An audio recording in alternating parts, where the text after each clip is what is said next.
అప్పుల బాధలు వెంటాడుతున్నాయా? అయితే 6 JVR వారి జాతిరత్నాలు ధరించండి. రైట్, బ్రేకింగ్ న్యూస్ వస్తున్నాం మనం టీవీ స్క్రీన్ పై. నేపాల్ని భారీ వరదలు ముంచెత్తాయి. రుసువా జిల్లా అయితే తడిసి ముద్దయిందని చెప్పాలి. 12 గ్రామాలు ధ్వంసమయ్యాయి. దాదాపుగా 1000 మంది ఈ వరదల్లో గల్లంతయ్యారు. గల్లంతైన 1000 మందిలో 105 మంది భారతీయ టూరిస్టులు ఉన్నారు. వీళ్ళల్లో 25 మంది పోలీసులు సహా 50 మంది ఆర్మీ సిబ్బంది కూడా మిస్ అయ్యారు. టిబెట్ వైపు నుంచి ఒక్కసారిగా పోటెత్తిన వరదలతో నేపాల్ అల్లకల్లోలమైంది. బోటేకోషి అనే నది టిబెట్ ప్రాంతంలో ఉంటుంది. సో దీనికి సంబంధించి ఆ నది ఉగ్రరూపం దాల్చడంతో ఇటు తిమోరీ కావచ్చు, ఇటు సాబ్రూపేసి ప్రాంతంలో తీవ్ర విధ్వంసం జరిగింది. మీరు చూస్తున్నారు మనం టీవీ స్క్రీన్ పై ఆ వరదల్ని ఎక్స్క్లూజివ్గా. కొట్టుకుపోతున్న ఇళ్ళు అండ్ భవనాలు. సో భారీ సంఖ్యలో టూరిస్టులు గల్లంతయ్యారు. అమెరికా వాళ్ళు ఉన్నారు దీంట్లో, అండ్ నేపాలీస్ ఉన్నారు, ఇండియన్స్ ఉన్నారు, చైనా వాళ్ళు ఉన్నారు. సో చాలామంది టూరిస్టులు ఇక్కడ గల్లంతైన పరిస్థితి. బురదలో ఆ శవాలు కూరుకుపోయాయి. చాలామంది ఊపిరాడకే చనిపోయారు. ఒక డిజాస్టర్ నెక్స్ట్ లెవెల్లో, అంటే ప్రపంచం ఎరుగని డిజాస్టర్ని ఒక రకంగా నేపాల్ చూస్తుందని చెప్పుకోవచ్చు. ఈ యొక్క అంటే ఆ వరదల ధాటికి బోటేకోషి నది ఉగ్రరూపం దాల్చడంతో ఆ వరదల ధాటికి 20 గ్రామాలు కొట్టుకుపోగా దాదాపుగా 1000 మంది గల్లంతయ్యారు. సో మీరు చూస్తున్నారు మనం టీవీ స్క్రీన్ పై. ఒక్కసారిగా ఆ వరదలు వచ్చిన తర్వాత వాళ్ళు ఎటు కూడా బయటకు వెళ్ళని సిచ్యువేషన్. సో ఆల్మోస్ట్ అయితే ఆ ఎడ్జిల్లో ఉంటాయో నదీ తీర ప్రాంతానికి సంబంధించిన అయితే ఆ యొక్క కెనాల్ ఉందో ఆ కెనాల్లో వచ్చిన వరదలు ఆ ఎడ్జ్ ప్రాంతంలో ఉన్న కట్టడాలు మొత్తం కూడా వాటర్లో కలిసి వెళ్ళిపోయాయి. అండ్ దాంతోపాటు ఫుట్ ఓవర్ బ్రిడ్జ్లు కావచ్చు, చిన్న చిన్న వెహికల్స్ వెళ్ళడానికి అయితే 2 వీలర్ 4 వీలర్ చిన్న అంటే హెవీ కంటైనర్స్ వెళ్లకుండా నార్మల్ వెహికల్స్ వెళ్లేందుకు వీలుగా అక్కడ ఏర్పాటు చేసిన ఫుట్ ఓవర్ బ్రిడ్జ్లు కావచ్చు. ఎందుకంటే నేపాల్ మొత్తం హిల్ స్టేషన్లో ఉంటుంది. సో ఆ ప్రాంతంలో ట్రాన్స్పోర్ట్ కావచ్చు మ్యాక్సిమం ఎక్కువ రోడ్ల త్రూగా ఉండదు.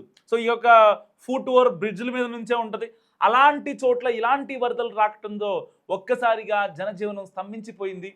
సో ఇప్పటికైతే వరదలు శాంతించినప్పటికీ ఆ వరదలు చూపించిన ఒక అంటే విపత్తు ఎంత దారుణంగా ఉందంటే అంత దారుణంగా ఉంది. ఆల్మోస్ట్ 1000 మంది గల్లంతయ్యారు. చాలామంది ఊపిరాడక చివరి నిమిషంలో ఎవరు సహాయం చేయలేని సిచ్యువేషన్లో వాళ్ళంతా అనంత లోకాలకు వెళ్ళిపోయారు. అయితే ఇప్పటికే నేపాల్ పోలీసులు ఒక రెస్క్యూ ఆపరేషన్ చేపట్టారు. ఇటు ఆర్మీ పోలీసులు, ఆర్మ్డ్ పోలీసులు, ఇటు నేపాల్ పోలీసులు సంయుక్తంగా ఎవరైతే వరద ప్రభావిత ప్రాంతంలో కొట్టుకుపోయారో వాళ్ళందరి డేటా కూడా ఇప్పుడు అఫీషియల్గా కాసేపట్లో వాళ్ళు అనౌన్స్ చేసే అవకాశం ఉంది.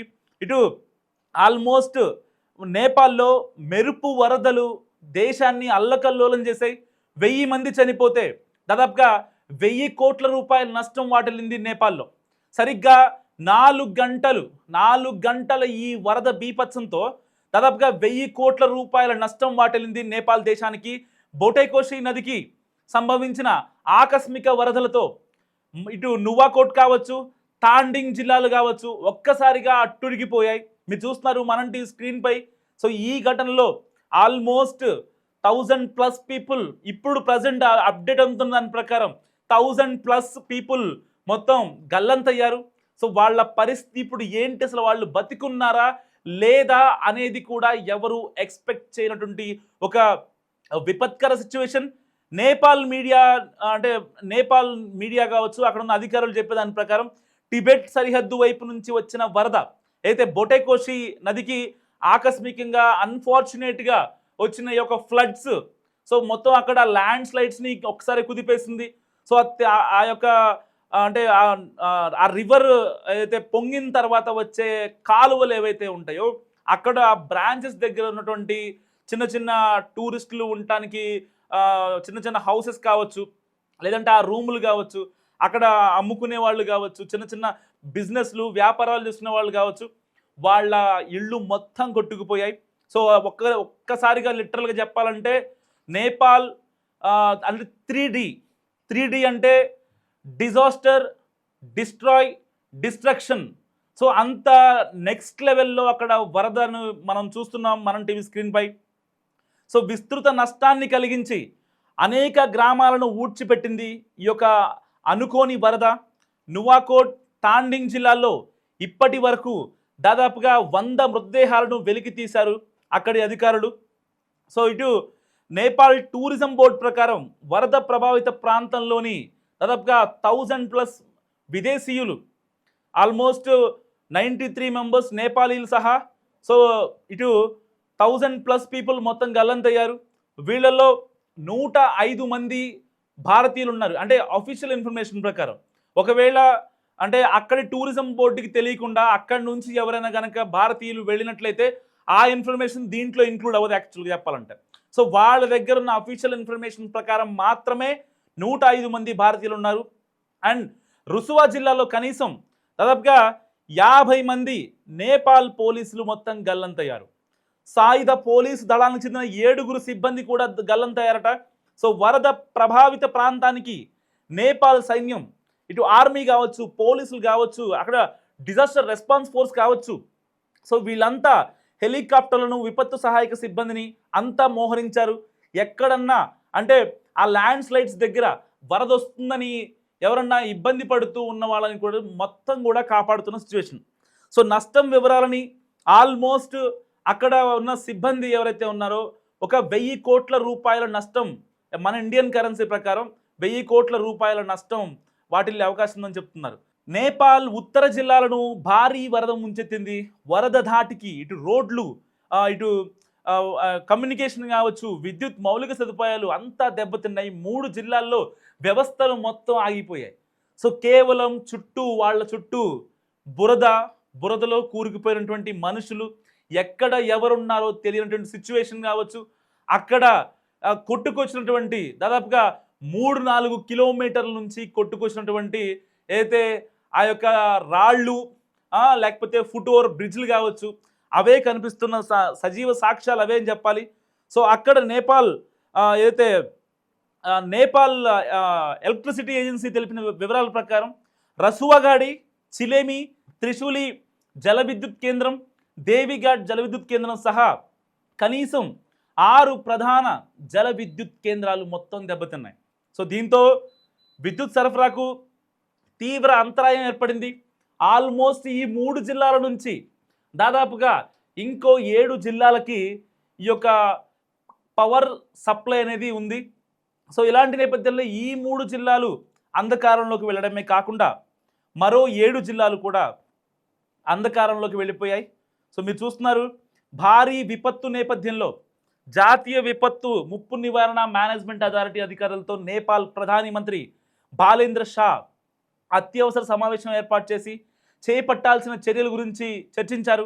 వైద్య బృందం, స్కౌట్స్, రెడ్ క్రాస్ సమన్వయంతో అవసరమైన చర్యలు తీసుకునేందుకు కార్యాచరణ ఇప్పటికే స్టార్ట్ అయింది.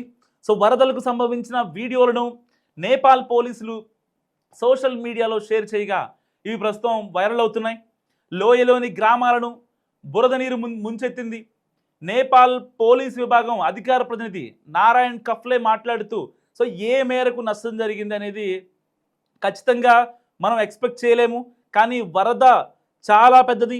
Almost 1000+ people గల్లంతయ్యారు.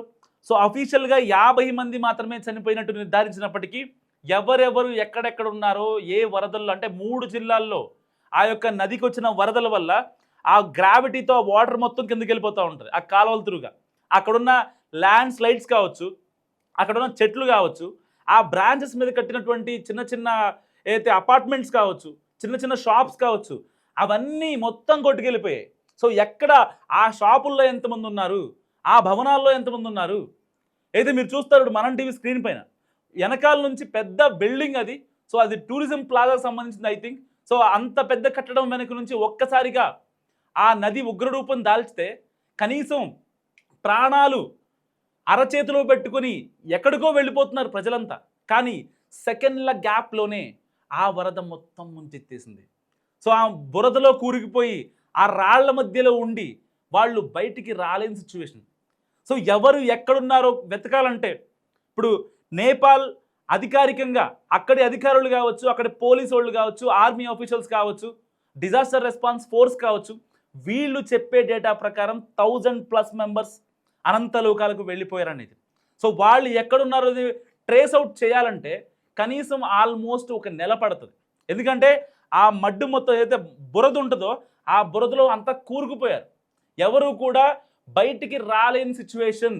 సో ఇలాంటి నేపథ్యంలో అసలు అంటే నేపాల్ వరదల గురించి అయ్యో సేవ్ నేపాల్ అంటూ చాలామంది కామెంట్స్ పెడుతున్నారు. నిజంగా అంటే ఒక రకంగా భారీగా ప్రాణ ఆస్తి నష్టం, ఈ సహాయక చర్యలపై ఎవరు అంటే ఏ దేశం ఎలాగ స్పందిస్తుందో అని చెప్పి నేపాల్ ఇప్పుడు ఎదురు చూస్తున్న సిచ్యువేషన్. సో ఇలాంటి నేపథ్యంలో మరి మీరేమనుకుంటున్నారు? నిజంగా ప్రపంచ దేశాలు ఇప్పుడు నేపాల్ వైపు చూడాలా, నేపాల్కి సహాయం చేయాలా? దాదాపుగా 1000 మంది పైగా బురదలో కూరుకుపోయారంటే వాళ్ళ దగ్గర ఉన్న ఆర్మీ ఫోర్సు నిజంగా సరిపోయే సిచ్యువేషన్ లేదు. ఒకవేళ వాళ్ళు ఎవరైతే తప్పిపోయారో వాళ్ళంతా ఆ 1000+ పీపుల్ నిజంగా సేఫ్గా ఉండాలనే కోరుకుందాం. ఒకవేళ వాళ్ళు గనక అనుకోని ఆపదలో గనక వాళ్ళు వెళ్ళిపోతే వాళ్ళని వాళ్ళ స్వగ్రామాలకి పంపించడం కోసం కావచ్చు, వాళ్ళ డెడ్ బాడీలని వెలికి తీయడానికి కావచ్చు, నిజంగా చాలా అంటే చాలా టైం పడుతుంది. సో ఇలాంటి సమయంలోనే సో శత్రు దేశాలు అయినా కావచ్చు, మిత్ర దేశాలు అయినా కావచ్చు, వాళ్ళు ఇటు నేపాల్కి సపోర్ట్ చేయాలంటూ కూడా చాలామంది కోరుకుంటున్న పరిస్థితి. మరి మీరేమనుకుంటున్నారు? మస్తు కామెంట్ చేయండి.